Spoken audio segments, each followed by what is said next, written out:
Hey everybody, it's Clyde Derrick, Varsity Overdrive. If you didn't watch my video, Truth About Van Life, Part 1, 2, 3, you need to watch it because it ties into this. I'm going to try and bullet point this because I've done this 3 or 4 times and it's running very long. So I'm talking about freedom. Jump right into it. Van life, I'm a warning to people who are trying to join in the van life. I am not a warning toward people who are in the van life because they don't need a warning. They're already in the life. They already know as much as I do. But for those who are trying to jump in and you are being misled by all the, warm and fuzzy posts, I'm going to clear it up. So when we talk about freedom, freedom in van life is valid. It's a valid point. You have freedom. But here's the point. Do the math. What does that really mean, freedom? Freedom in America is you're doing well. You can buy a house, a small house. You can buy a van to travel in if you want to. You can afford to travel when you want to. You can afford to go out, eat dinner, and have fun and do this different things. Real freedom in America in a capitalistic society is you're doing well. There is no real freedom for people who are not doing well.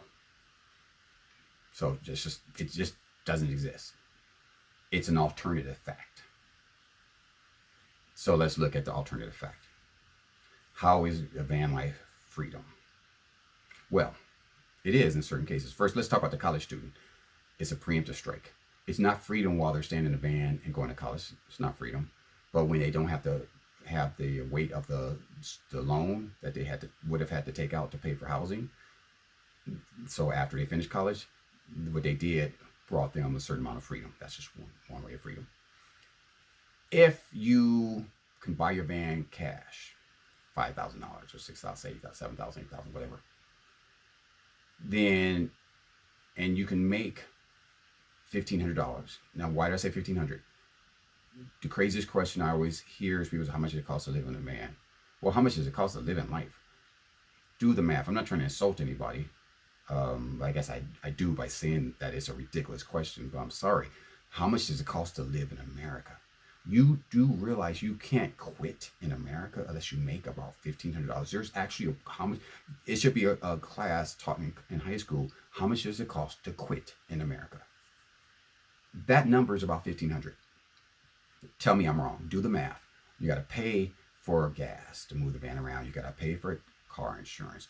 You got to pay for food. And I'm talking about $100 a week per person. I'm not talking about eating like garbage and stuff. Really eating decent food. You have to, cooking food, not going out to restaurants to cook. You have to have your cell phone, some small life insurance policy for, $10, $15, 18, less than $20. You have to have hopefully some kind of free medical insurance from your state, or some small portion you have to pay in. So if you just do the math, and then some kind of internet TV, you got to have something like that for entertainment. That's $30 or less. So if you just write down what you basically have to have, a towing service, there's annual fee if you don't have it in your car insurance. You just write that stuff down. It's going to come up to about 1,500, and that's not going to leave any money for fun. Maybe you'll do the math and it's 1,400. Okay, good. You have $100 to have fun. But you know what? You're on the road. You're at your house. You need to save that $100 for that tire that blows and stuff like that. Little things go out. Got to get an oil pump or whatever. You got to save for that. So $1,500 to quit. If you got the $1,500 and you could pay your van cash, you have freedom. But you have wait for it. Real freedom if you're going to be in a van, so your van wheels can actually roll, would be you control that money and you probably make that money online.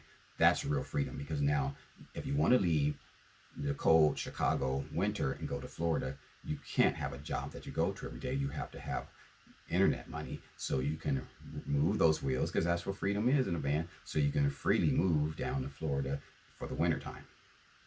It's not real freedom. So you gotta look at the whole picture. It's not real freedom if you gotta punch a clock to come up with that 1,500 and then you're freezing to death in the wintertime. That's not real freedom. Now, so let's look at it another way. So say in Hollywood it costs $2,200 to rent a 1 bedroom, 1 bath. So if you're sharing, that's $1,100 to share. So the thing is, can you afford that? And people say, well, van life people might say, well, why would I pay that much? Well, if you have a job that's paying you decent money and benefits in that area, then it's worth it. It's way too much to pay, but you have no choice because that's what it's paid. Well, you can go to another state, yeah, but You go to another state, you don't make as much. So it balances out. Yeah, it costs you less. I lived on the East Coast and in California, so yeah, you can make less, survive on less. You know, but it balances out because you spend less, but you make less, right? Typically, in California, I mean, even our minimum wage is higher. I mean, you make more, but you spend more. I mean, it's the system is set up so you'll spend everything you make, regardless of where you are in every state. The people who are doing well, that's why they call it doing well. They're not spending what they make; they're making more than what they need. Right? They have achieved freedom in a capitalistic society.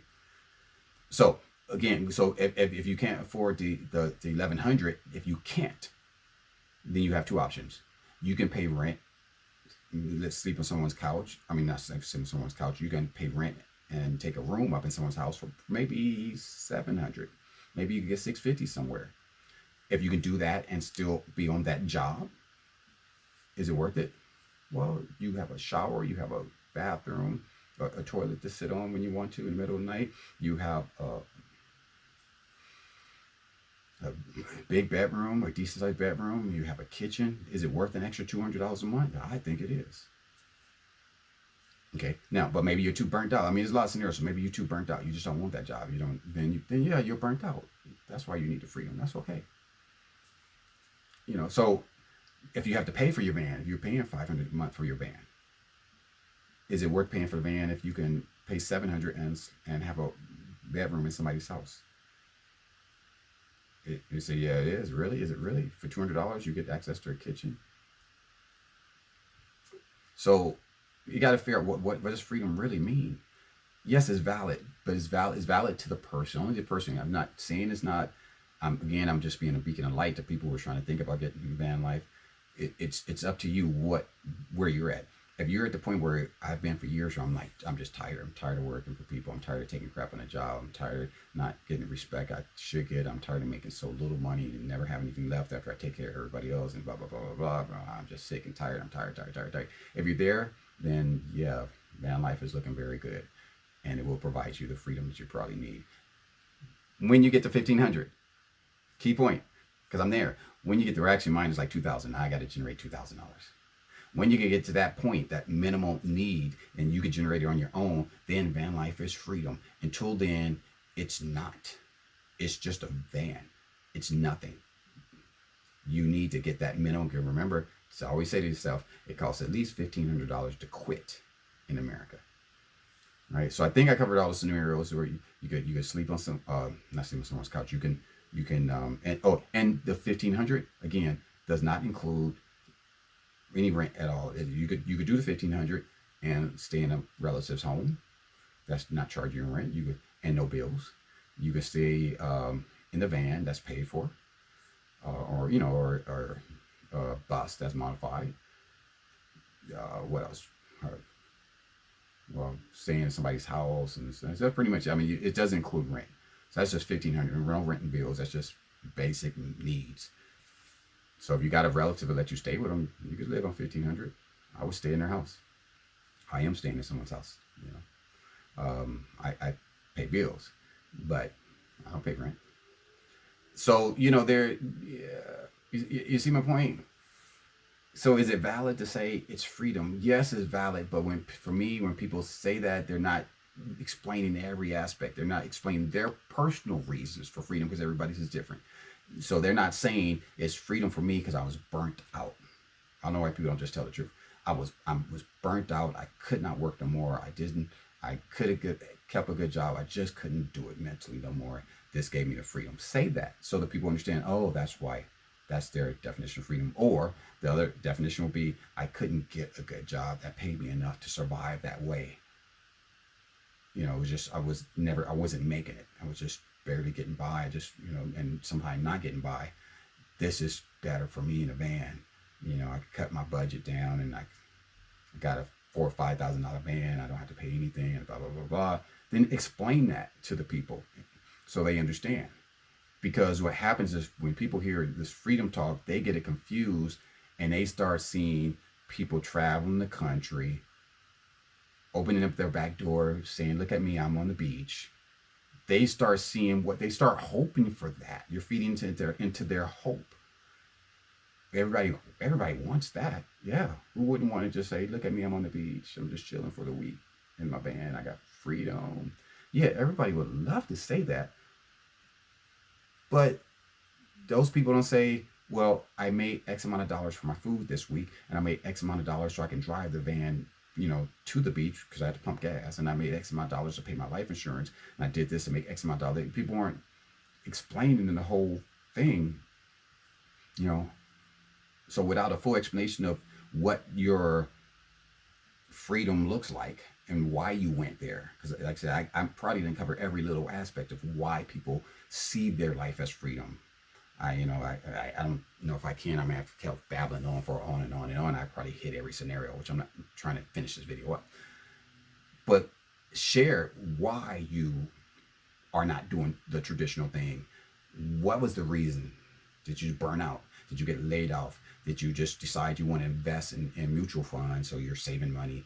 Did you, what was it? What's your structure? What's your system of freedom? And let them be able to evaluate it so they can look and see, okay, I understand what they mean by freedom. Because the easiest freedom to see is the people that got the money and travel and open up the doors, or the people who are faking it and opening up doors and saying, "Look at me, I'm sitting on the beach. You could be doing this too." That's the easiest thing to say, and people will jump right in and say, "Yes, I want to do that," and that's just wrong. I'm very honest about it. I can't be free in my van. My van's just sitting outside. I'm struggling to make the payments. Of course, we're in a pandemic, but I was struggling before. Halfway through, almost there. But I got to generate a couple $1,000s to be free. It's either that or live in a tent. Period. And again, my couple $1,000s does not include rent. It includes paying for the van. So if I didn't have the van, it would be almost. If I didn't have the van, I would have to. If I'm living in the LA area, or if I go south, I throw that $500 to rent a room. So I'm still at. It doesn't change. I'm still at a couple $1,000. So I'm renting a room somewhere down in the south for $500 a month. I'm still in the same boat. I still got to generate $2,000. So freedom in America is being successful. Freedom in the van is defined by you, and it should end up with some kind of, to me, some kind of positive, leaning towards some kind of positive, not just I'm in a van. It should lean towards some kind of positive outcome, to me. So I'm going to actually talk about a positive outcome in my next video. So you might want to stick around for it.